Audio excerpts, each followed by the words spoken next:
उस रात शिवपुर में कोई ठीक से सो नहीं पाया। हवा में अजीब सी घुटन थी और हर घर के बाहर परछाइयां ज्यादा गहरी लग रही थीं।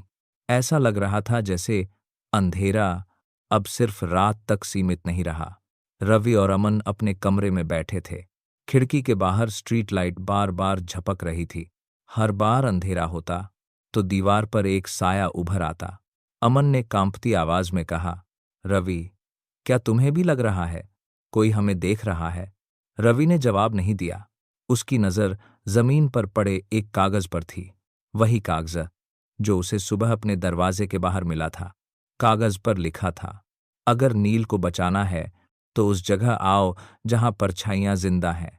दोनों की सांसें तेज हो गईं। यह कोई मजाक नहीं था।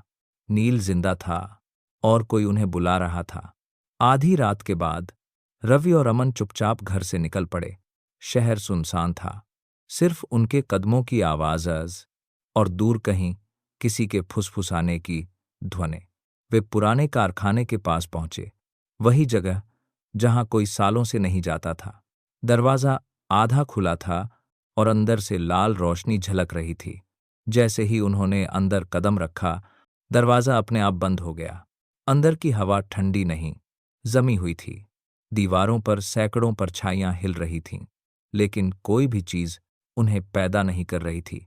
फिर अचानक एक आवाज गूंजी, वापस जाने का रास्ता अब बंद है।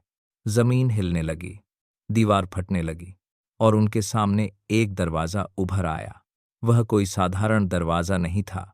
उसके अंदर अंधेरा हिल रहा था, सांस ले रहा था और उसी अंधेरे से नील की चीख सुनाई दी, रवि, मत आने दो इन्हें। लेकिन देर हो चुकी थी। दरवाजा खुल चुका था और उसी पल दोनों दुनिया के बीच का रास्ता खुल गया। अब सवाल यह नहीं था कि नील को कैसे बचाया जाए। सवाल यह था, क्या रवि और अमन इस दरवाजे से जिंदा वापस आ पाएंगे?